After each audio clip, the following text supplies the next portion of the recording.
Matt just recently broke Tom Platz's squat record. And after he did that, he sent me a funny text, to be honest with you, which cracked me up. Then, we decided we should talk about this because it's a feat that's been around for a long time, which is controversial. So we'll talk about that, but more the training that kind of goes into it, because in some ways that can parlay into a 225 bench, so there's a strategy that can go into that. You just don't, well, some try, right? You just don't on a whim, just say, hey, look, we all have done it. Hey, look, I'm going to try this, right? And anybody if anybody's not tried to squat X amount of weight for over 20 reps, try it. Some people have died doing it, so I guess I shouldn't say that, right?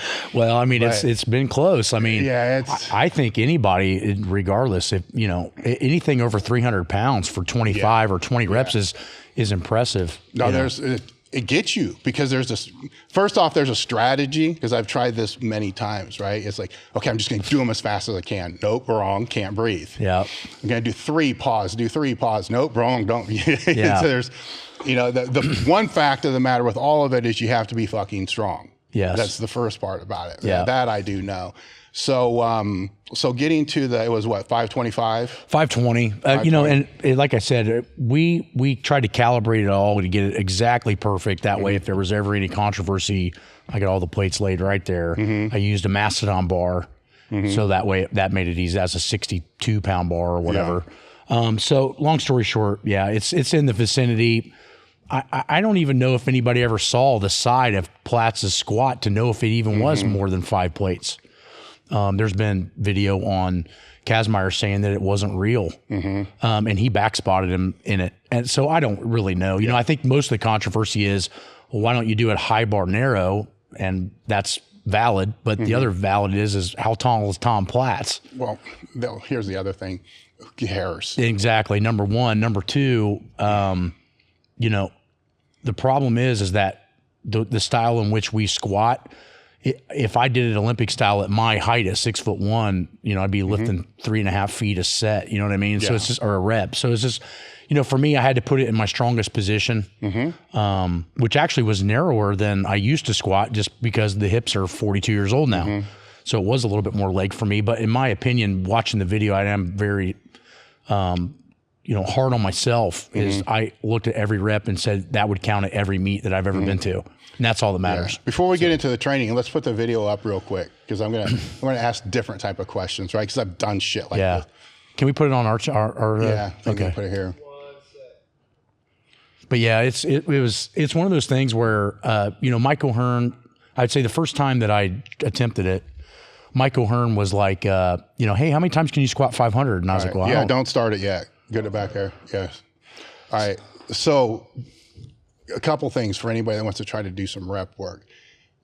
Before you started, you're not like hitting ammonia caps. No. You're not doing anything to increase your arousal. You want it low. Mellow. As mellow as you can be. As you know, from watching me compete for years, I never was about getting jacked up. Yeah. And I actually learned that from Ed Cohen. Ed Cohen, when I was a kid, I went up and trained with him a couple of times at Quad's gym, and he said, you got to learn to hit big weights relaxed. He goes, if you watch Chuck, our old training partner, you watch Chuck, he said he's missed more lifts than he's attempted. And a lot of it's because he's too zooted. He's too out of control. He's too aggressive to touch the bar. And I think you were somewhat that way too, and you're competitive. For me, it was about beating the weights with finesse. I had to get in complete control and focus on every little thing to do perfect. And I had the power to do it. So for me, it's a different type of mentality. I mean, the first warm-ups to this and the thought process is, knees out, chest up, don't let the head drop, keep the foot pressure perfect, and that will give you the best shot. Because if you walk in and just like bow, bow, bow, bow, bow, you're trying to just go as hard as you can the first 10, the adrenaline is going to drop with that much time. If this might have been a sped up version of the actual lift, because when I first posted it on YouTube Shorts, you only get a minute.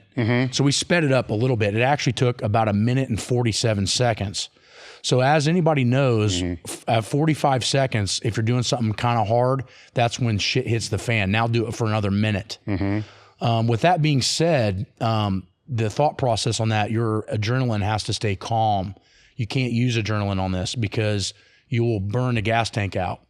So I knew that I didn't really need to take much air or breath to do 12 or 14. I could probably do that in 2-3 breaths. But I knew to last over 20, I was going to have to segment that down, kind of what we were talking about, and go, okay, hit every, and I don't remember watching the video, but every 3 or 4, you need to stop, pause, take some air in, get everything rebalanced, and boom, boom, boom, boom. So basically break it into 5 sets of 5. Is that what your strategy was? That was my thought process. Okay, yeah. Once I got to 5 and 5 was just scooting, then the next thought process is, do I need to try to outrun the lactic threshold, which is 45 seconds to a minute? Yeah. Because I knew when I hit a minute, no matter how easy it felt, inside was going to be a fucking battle. Yeah. So, but my initial goal, thought process, when I first stepped under that bar right there, was do 5 sets of 5. Okay. That's what I was wondering, is what the strategy is. Yeah. You know, because when I've tried the rep stuff before, that's where I fucked up. I'd always, like, you would get 10, then after I get 10, let's chip away at 5. Yeah. And it's like, ooh, no, oxygen debt. You know, you're too gassed. Well, a lot of it was mental too. If you think, I only got to do 500 5 times. Okay. I mean, some people watching this is like, holy fuck, I can't do that for one. But you got to remember that at my peak, I was at 900-ish raw, and I squatted 1,200 in gear. So when I pick up 500, it's like a normal person picking up 95 in my mind. Yeah. I mean, obviously it's still fucking hard, and I'm over 40. But the point is like when I crawled under that, it was going, okay, you only got to do this 5 times, 5 times. That's what I was thinking. Not because when you think 25, that's like not putting your head down and climbing up the mountain. Yeah. Don't look up and see how much farther you got to go. Just put one foot in front of the other. Yes. All right. So go ahead and let it roll. So I think we're 2 reps into it. So if you watch, the first thing I do is draw the knee out and sit the hips back. So I'm trying to break, about an inch below parallel, which you would agree that's good. I don't want to let the knee go too far over the toe so I can distribute the weight through the quad and hamstring. But what I'm trying to use is glute. Now, the big problem with most people trying to do this is going to be their core is not going to be able to hold this much weight for this long. All right, pause it there. I think we're right about 12, 13, something like that. Right now, what you're starting to realize is that the average person, even if they were super strong, their lower back and their abdominal wall and their breathing would be completely fucked if they're powerlifters. So where are you there? Right there, my wind is good, my strength's good, my balance is good. I don't feel shit. I'm like, I got 20, maybe more than 25 right now, but I'm still sticking to the plan. So in training, what I'm thinking, what I thought was, and I was right, was I needed to up the amount of reps I was doing on reverse hypers, and I needed to up the time in which I was doing my 45-degree back extensions and glute ham raises. So now instead of doing sets, I'm trying to get it somewhere, trying to do it as much as I can in 2 minutes. Yes. Because I knew I broke it down to say it's going to take maybe 3 to 5 seconds per rep, which it was faster than that. But with that being said, it was going to be somewhere between 1.5 minutes and 2 minutes to do it. I knew that what it was going to take. So I tried to make all of my timing of my sets for my accessories, the small muscles that I knew were going to get pissed around that timeline. They were already used to training that long. All right, go ahead and roll it. So we're at 13. Now, the tough part now is you can see the balance is starting to get a little shaky. So now I'm focusing on foot pressure, and I'm trying to not let my quad take over so that my back doesn't round over. That's what I find is the big issue with squatting, either with your head. Pause it again. So you can see that the breathing is starting to get to you. Yeah. But your torso is still staying tight. Yeah. You know, that's where other people will screw up. Exactly. So what the big thing to focus on that is to keep everything in my opinion, arched. That way the ass is always leading first, and it's always trying to take the pressure, because if you try to do this all quad, kind of like Tom Platz did, but you're not 5'5" and you don't just scissor down easily, it's going to be the other muscles that go first. So what I find is that if I can stay in a perfect symmetrical position, for me being 6'1", that it just makes it the lift as efficient as possible. And that's what we always talked about. When you draw the leg out and you push out on the knee and you get the chest up and the sternum up as high as you can, depending on how you're built, it makes you a very efficient squatter, which not only lifts maximal weights, but also can make maximal reps. All right, roll. So now I'm really just focusing on foot pressure. 20. Yep. And now this is where I see why people are dying. Yeah. So stop there. This is where you can tell about 20 is just where the threshold of human limit starts to happen. And depending on how strong you are, it could be the weight. But the reason that's been a record for so long is because the lactate threshold But for me, the wind was fine. It was now the burn was a big problem. And the burn was so severe that it was shutting shit down that I couldn't control. So that's where it gets really, really finicky. So with that being said, the hardest part at that point is maintaining focus. Because what you don't realize in that gym right then and there, that was a couple of weeks after we did our, how hot was it in here, just sitting and talking. We were already sweating. People were asking why your feast was red. It's 92 fucking degrees in here. Today it feels like 68 and perfect. So in there, we were sitting at about 90. I had 2 fans on me and it was fucking miserable. I wish it would have been today. Yeah. And I would have been in the same situation. I think it would have bought me a couple more reps. All right, go ahead and go. So now you're down to the point where it's rep. Yeah, it's basically trying not to fucking die. And this is where the absolute strength really starts to come in. And the mental toughness. The mental toughness is just fucking out of hand. But what you'll find with most people that are trying that is they're not going to maintain that technique. Yeah. My body. Today's episode is brought. Yep, It's all right. My body has always been pushed through those higher rep ranges for my warm up. So some of that I was already adapted to. And I had played around with that on my belt squat a couple of times and hit that number. And I was like, okay, the legs are good to do it. Then it was the question of, was the core going to be able to hold it that long? So when you decided to peak for this, what did you change with your squat training? Well, not much. So what I did is I made the warm-ups a little harder. So I always talk about trying to keep winning warm-ups between 2-3 RPE and at maximum 5-6. So the average is usually around 4. So a 4 RPE for me would be something like doing 275 for 4 sets of 25 on the belt squat. It fucking sucks. It burns. But in 5 minutes, I can max effort lift and no problem. Yeah. Okay. That's a 4 to me. Something that and another way to describe it would be if I could sit down after doing something at RPE 4 for 3 to 5 minutes, that it just feels like I just warmed up. So that takes a long time, and people are like, well, what's the percentage? What's this? Percentages are variable. You know, if we know that strength is adjustable by 10% per day for variable reasons, stressing, nutrition, hydration, multiple things, you really can't utilize percentages to train anymore until you prep for a contest. So I wouldn't say I'd necessarily prepped for this. I just slowly made my warm-ups a little bit more the focus point. And then the main lift, I tried to hold on to as much core exercise strength as I could, but I also was building in recovery. So again, I think the biggest problem is people think you peak by going harder, but if you have trained for so many years, you peak by going easier. Yes. Because the body's always trying to reconstruct itself from being damaged. What happens when the damage goes away and you hit that super compensation peak? Yes. Well, if you're in good shape, you could do reps or max. It doesn't matter. So for me, it's always having that blend. But the reason that I really wanted to try that was because I pushed max weights for so long. I wanted a new goal that was still specific enough to be powerlifting, but not specific enough that, you know, it made me have to work for a different venture physically. Yeah. But I had a huge advantage because I've been doing winning warm-ups for the last 8 years. So you didn't have, you know, I'm thinking what most people would do trying to train for this.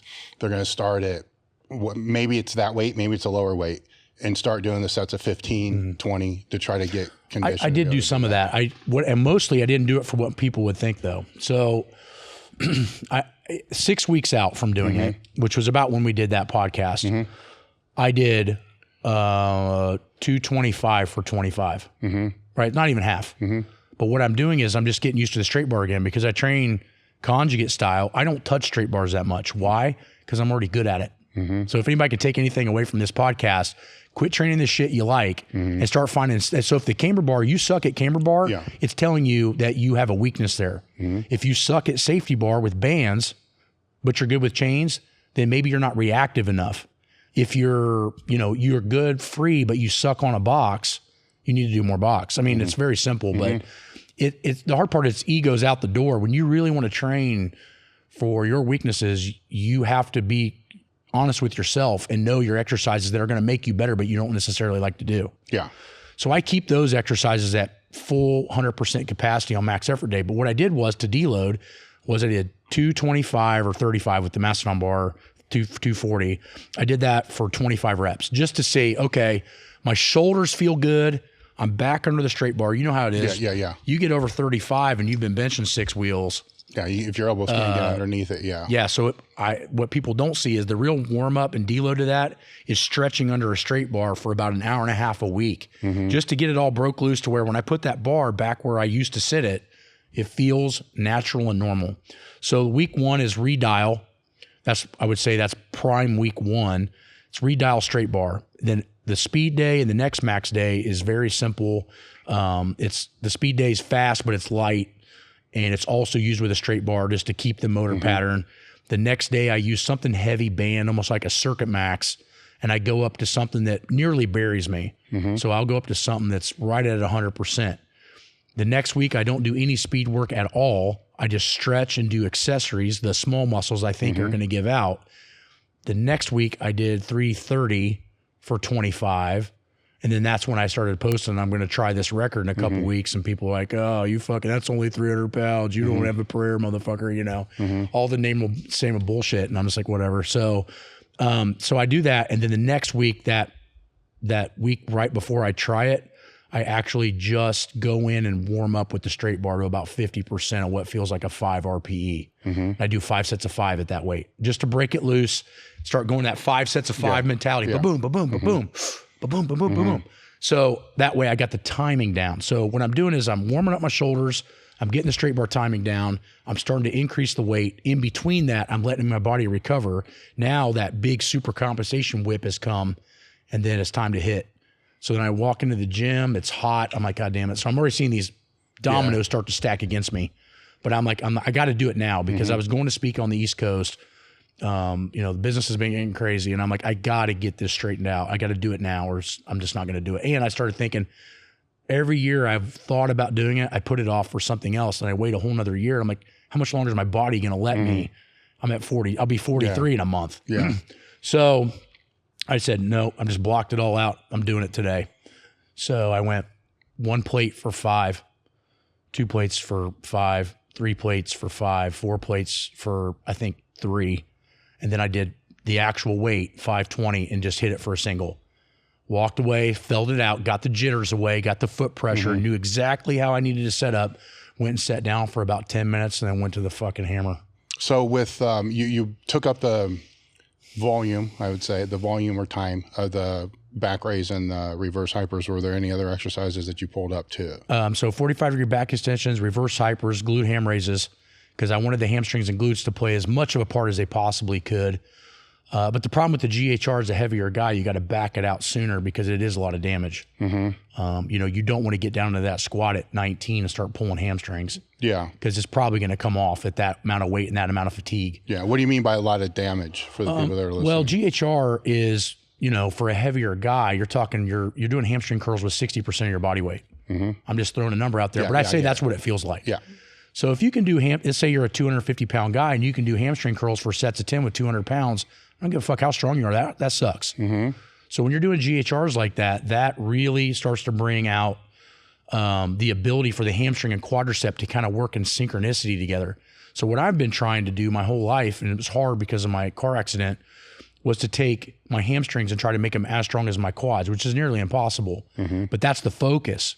And in a 10-year span, it's been close. And I really think that's why my knees and my back have never given me really any real problems and been able to just hammer squats over the last 30 years where most people would have had to stop the first 5 or 10. Yeah. And a lot of that was due to you and Louie and a lot of the other guys that helped me as a kid, or at least in part helped me by reading what you were putting out. Yeah.